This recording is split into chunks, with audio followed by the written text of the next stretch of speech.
Bonjour à toutes, alors je suis ravie de vous retrouver dans cette vidéo pour faire le pas à pas du top Zora. Donc on va voir étape par étape comment coudre ce top. Donc dans un premier temps, moi j'ai coupé toutes mes pièces. Les deux dos, le devant au pli et les petits côtés. Et je suis venue surfiler mon milieu dos. Alors après, le surfilage, ça va dépendre des finitions que vous voudrez faire. En tout cas, dans un premier temps, dans tous les cas, il faut surfiler que cette partie. Et après, vous aurez le choix entre plusieurs finitions, soit la finition au biais, soit des replis surfilés ou surjetés. Moi, je vais tout faire au biais parce que c'est une technique qui est assez simple et très propre. Ça fait une belle finition à la fin. Et du coup, je trouve que c'est ce qui rend le mieux, mais je vous dirai au fur et à mesure comment faire si vous utilisez les autres techniques. Donc dans un premier temps, on va travailler sur les empiècements. On va faire les petits ourlets donc du haut et du bas. C'est les pièces qui seront qui feront là le bas de l'aisselle finalement et là le bas côté. Donc là j'ai mes pièces donc avec le haut et le bas et le côté devant qui est un peu plus long. Donc là je suis sur l'envers et on va venir faire deux petits ourlets de 0,5 cm, donc un premier de 0,5 et un deuxième de 0,5. Donc je vais aller les former au fer. Voilà, donc j'ai fait mes petits replis de 2 x 0,5 et je suis venue les piquer donc sur mes deux empiècements côté. Donc ça je le mets de côté et ensuite je vais venir épingler mes milieux dos, donc endroit contre endroit.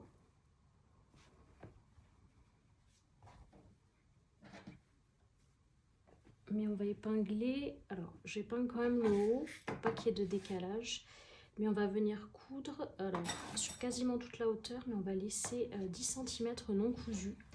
Je vais déjà épingler et je ferai ma marque ensuite au stylo effaçable.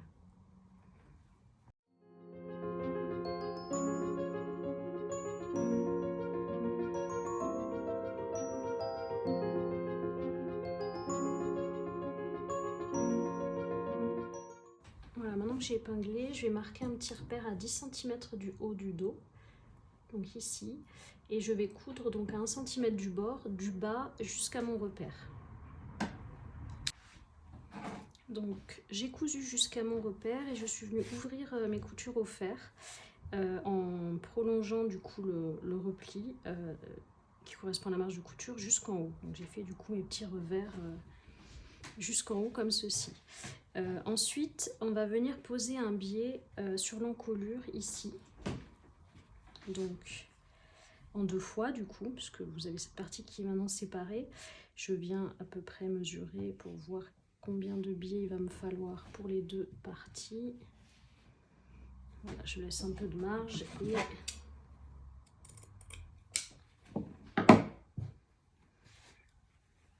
et donc avec ce bout là, moi je vais l'utiliser de manière un peu différente de manière classique, et je vous conseille de faire ça pour avoir moins d'épaisseur tout en gardant un biais assez fin.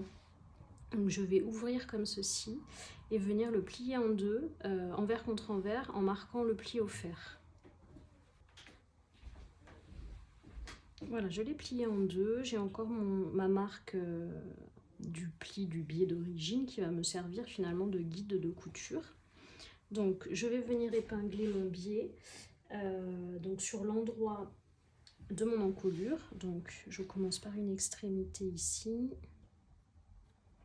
et bord à bord je viens épingler donc le long de mon encolure.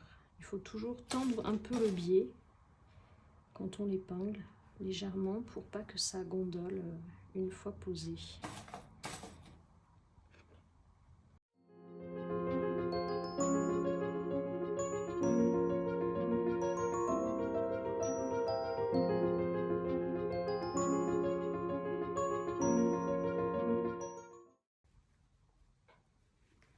Donc je le pose jusqu'au bout en déployant la partie que j'avais repliée au fer qui correspond au milieu dos, là où on mettra une petite bride et un petit bouton.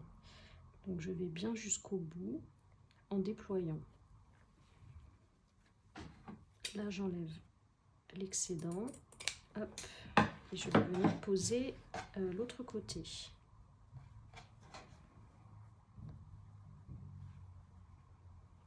Donc je redéploie et j'épingle.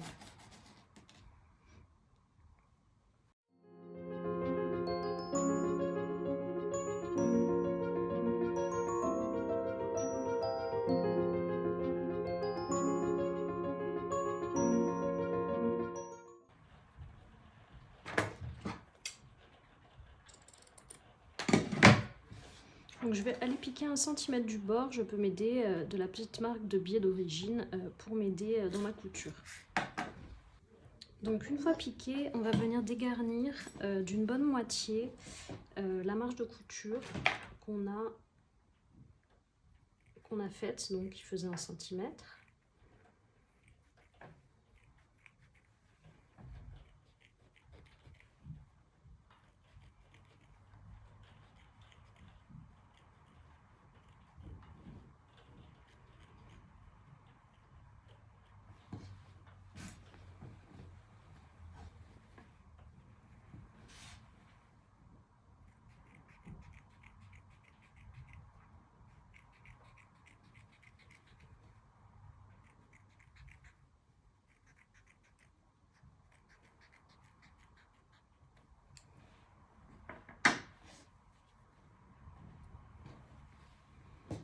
Voilà. On va après le préformer pour le rabattre, mais avant il faut qu'on fasse une petite bride parce qu'en fait on va venir rabattre du coup notre biais.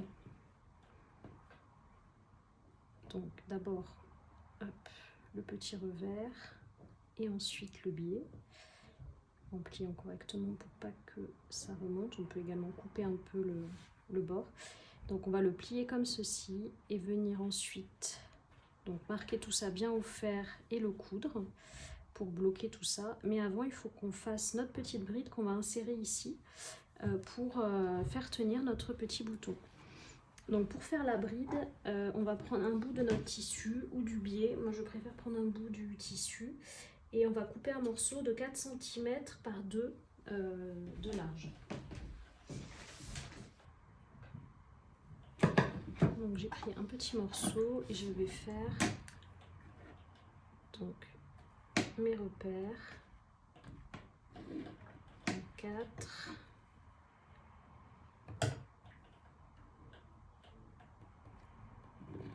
par 2.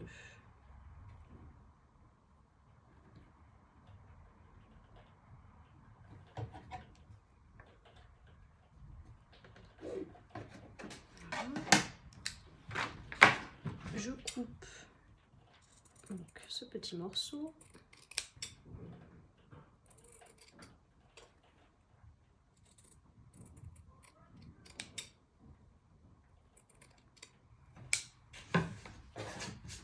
Ensuite, je vais aller préformer au fer des petits replis sur ce morceau. Donc, on va replier donc vers l'envers, donc vers le milieu de ce morceau, les deux côtés. Donc, finalement, les deux bords vont être en regard et de la même longueur, l'un et l'autre, les deux replis, pour qu'ils viennent se rejoindre au milieu. Et ensuite, on repliera à nouveau en deux pour finir de former cette bride. Donc ça, je vais le marquer au fer.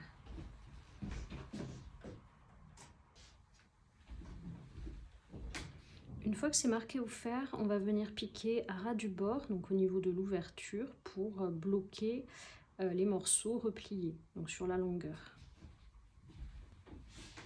Donc la bride va être à poser sur le côté gauche au porté. Donc là j'ai le dos sur l'endroit, donc le côté gauche au porté, c'est celui-ci. Donc ma bride, je vais venir la poser. Donc je replie ma marge de couture du milieu dos comme ceci. Et je vais venir poser ma bride à ce niveau-là. Donc je la plie comme ceci en deux. mais je mets les morceaux côte à côte, à peu près comme ceci.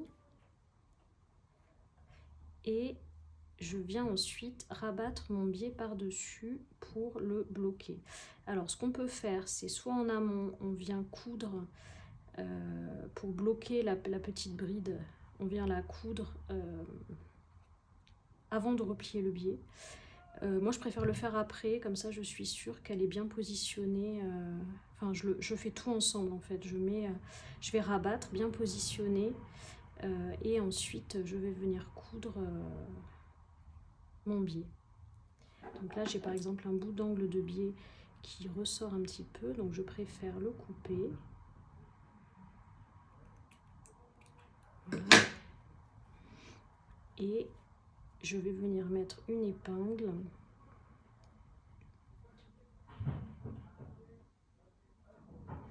Donc si besoin, on superpose très légèrement les bords de bride pour pas qu'ils ne dépassent du biais.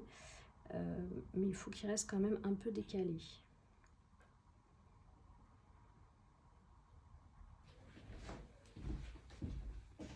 Donc voilà, j'ai travaillé au fer le biais pour qu'il soit rabattu vers l'envers.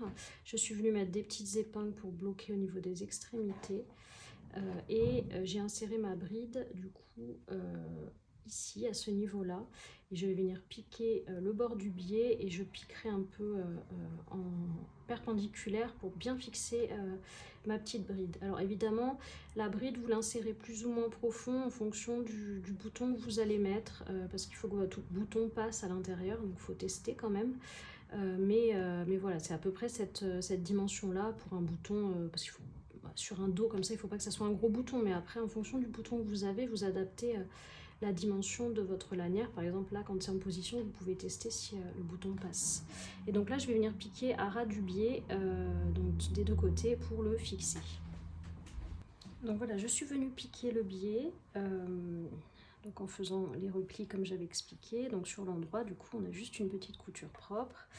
Et ici, j'y ai inséré ma bride et donc je suis venue coudre également une petite couture verticale pour vraiment bloquer ma bride et qu'elle ne se détache pas. Maintenant, je vais faire une couture pour juste bloquer les replis qu'on a là. Donc, je vais les coudre à ras du repli, qui est ici, là, près de la partie surfilée. Ici, je vais descendre un peu en pointe. Alors après, vous pouvez faire quelque chose de carré. Moi, j'aime bien descendre un peu en pointe. Après, si c'est pas forcément facile à faire, on peut le prédessiner. Alors, on va coudre à peu près, pour que ça bloque à 0,5, 0,8. On va dire qu'on coud, allez, à 0,7. Donc, je vais me faire 2 repères. Comme ça. Et donc on va estimer que là on va descendre à 1 par exemple, la pointe, et on va commencer l'angle ici, donc c'est à peu près là et à peu près là.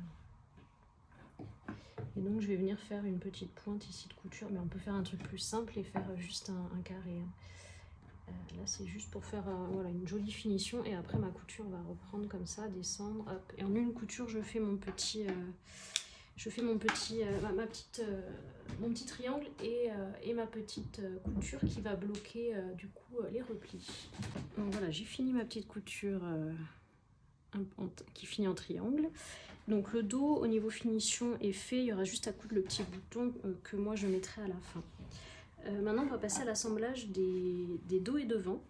Donc du coup je vais prendre ma pièce devant que je vais venir poser endroit contre endroit sur le dos. Alors faites attention au sens, le bas est arrondi, le haut est droit.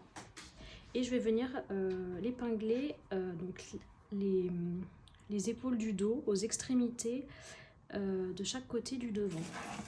Donc là, c'est-à-dire que je prends l'extrémité avec l'extrémité d'épaule, je viens assembler et j'assemble bord à bord jusqu'au bout de cette épaule dos. C'est une épaule qui va se rabattre sur le devant. Donc je mets quelques épingles, je vais faire pareil de l'autre côté.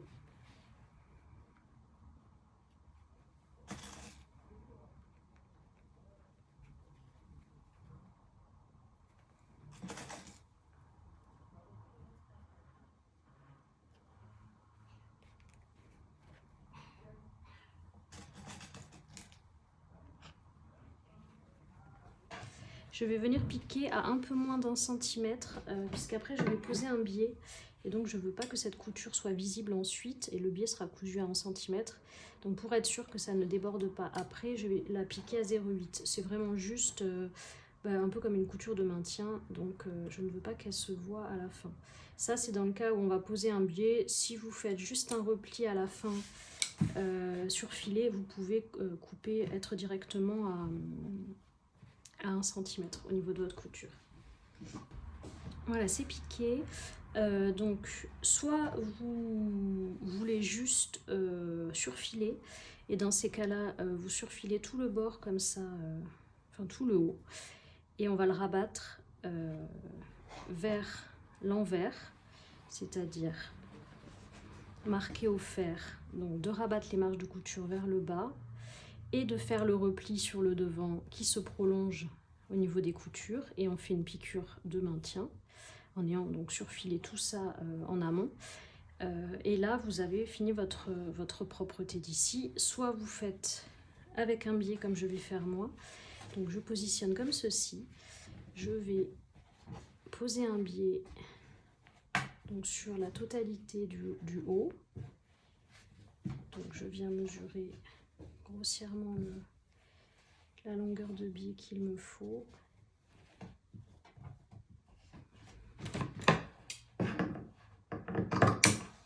Je vais faire comme précédemment, c'est-à-dire l'ouvrir et le plier en deux au fer.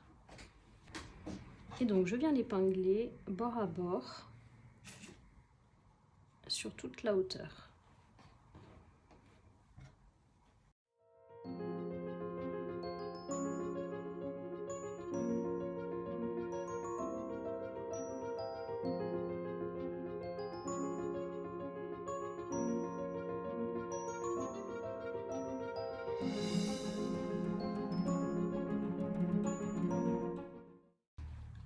Voilà, je vais faire exactement comme précédemment, coudre à 1 centimètre du bord, et ensuite on viendra dégarnir et retourner comme pour le premier biais. Donc je viens dégarnir ma couture.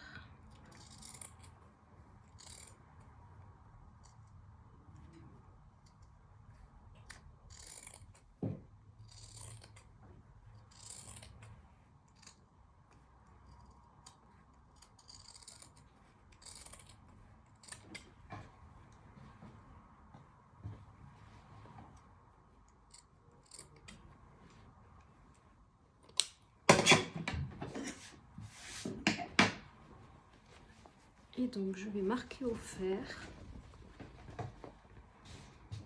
le rabat, donc bien ouvrir, bien déployer et rabattre le biais comme ceci vers l'envers du devant. Donc ça je vais le marquer. Voilà, donc une fois cousu, ça donne ça sur l'envers, donc c'est très propre, et sur l'endroit aussi on a juste des petites surpiqûres. Donc sur cette partie-là, on a terminé. Ensuite, on va passer à la pose des empiècements côtés. Donc je vais commencer à les poser sur les devants. Donc je me mets sur l'endroit et je vais prendre mes empiècements. Alors on fait attention parce qu'il y a bien un sens sur les pièces. Le devant, c'est la partie la plus longue. Alors si besoin, vous reprenez votre gabarit papier pour repositionner. Donc moi là mon devant c'est ce côté là, donc ce sera endroit contre endroit ici, et cette pièce, le devant c'est celui-là le plus long, donc il sera comme ceci. Donc ensuite on vient les épingler bord à bord, mais entre les crans qu'on a sur le patron. Donc là j'ai un premier cran, je mets le haut de mon empiècement, et ici j'ai un deuxième cran et je vais positionner du coup le bas de l'empiècement. Alors si vous êtes un tout petit peu décalé parce que vous avez fait des replis un peu trop petits ou un peu trop grands, l'important c'est que la pièce soit à plat et qu'elle soit grossièrement entre ces deux crans. Après, si vous êtes un tout petit peu décalé, il ne faut pas essayer d'être à tout prix entre les crans et faire un embu ou des plis avec votre empiècement. Il faut qu'il soit bien à plat et que les deux côtés soient à la même hauteur. Là, moi, ça tombe impeccable, mais des fois, on peut être un tout petit peu décalé si on a fait des replis un peu plus grands. Donc j'épingle sur les côtés.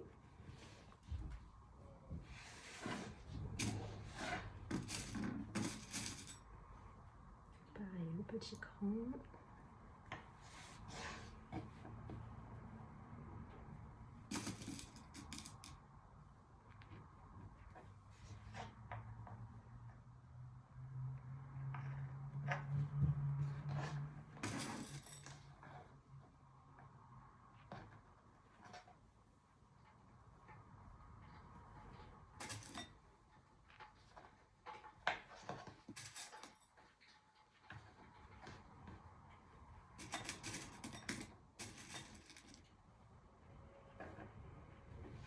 Voilà, et de la même manière qu'en haut, on va venir piquer, alors soit directement à 1 cm si à la fin vous voulez juste surjeter les côtés et faire un repli vers l'envers, du coup qui sera comme ceci, soit vous voulez poser un biais, comme je vais faire moi dans cette étape, et on le coud à 0,8 pour faire juste une petite couture de maintien.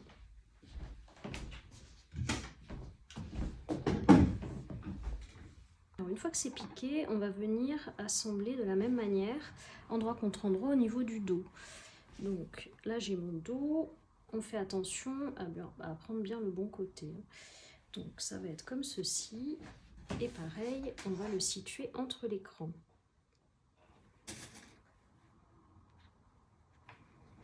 Donc je vais épingler et piquer exactement de la même manière que pour les devants.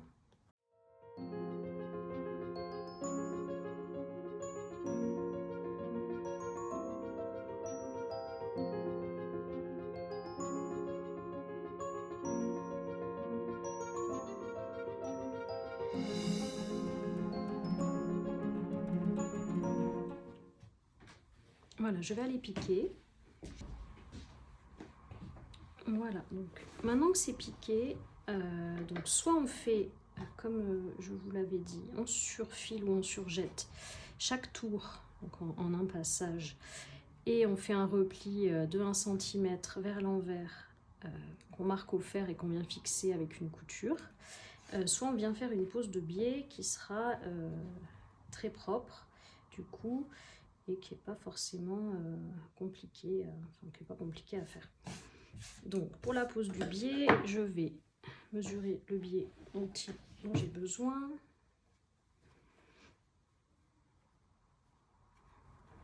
Je fais le tour.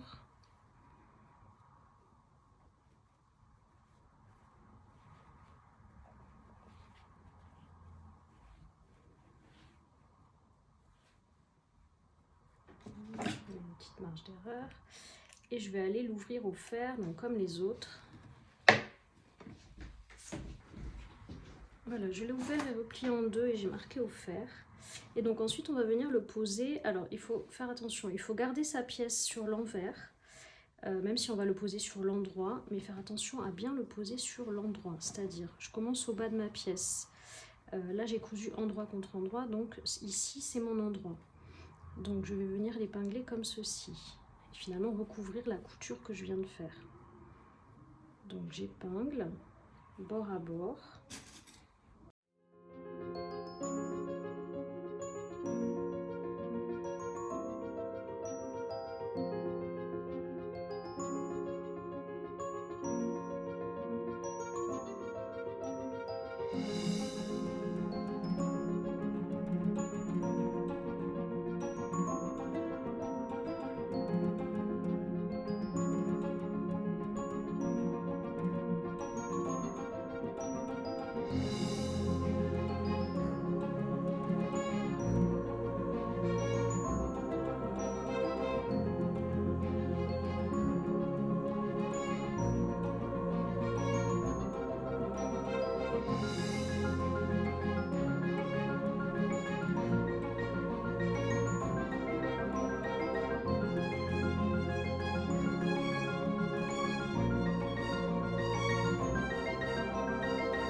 Donc j'ai tout épinglé des deux côtés et on va venir coudre à 1 cm du bord, donc sur tout le tour de chaque côté.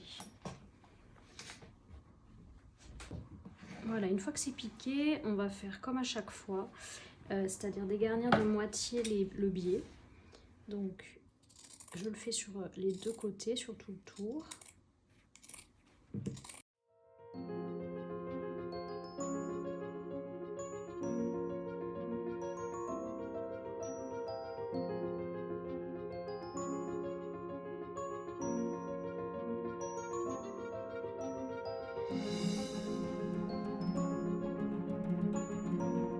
Voilà, une fois que c'est fait, on va venir tout préformer au fer avant de coudre. Donc rabattre le biais vers l'envers. Donc voilà, une fois le biais rabattu et piqué, on avait déjà fait quasiment toutes les finitions du top. Il reste à faire juste l'ourlet du bas. Alors il y a encore une fois deux possibilités. L'ourlet du bas était prévu sur 1 cm pour faire l'ourlet. Pour pas alourdir, pas faire quelque chose de trop épais sur un top fin comme ça, enfin léger. Du coup, soit encore une fois on surfile ou surjette, on fait un repli de 1 cm et on bloque avec une couture. Donc ça c'est version classique.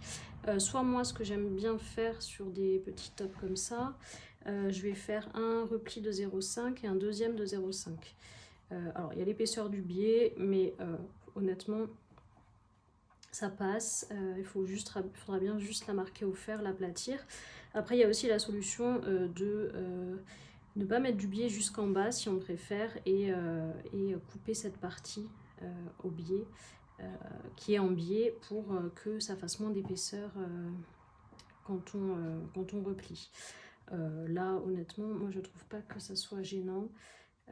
Donc je vais le laisser comme ceci et faire mon petit repli. Donc ça je vais le marquer au fer et après je viendrai coudre à ras du bord une couture au point droit. Voilà, une fois qu'on a fait les petits ourlets et qu'on les a piqués, et bien le top est terminé.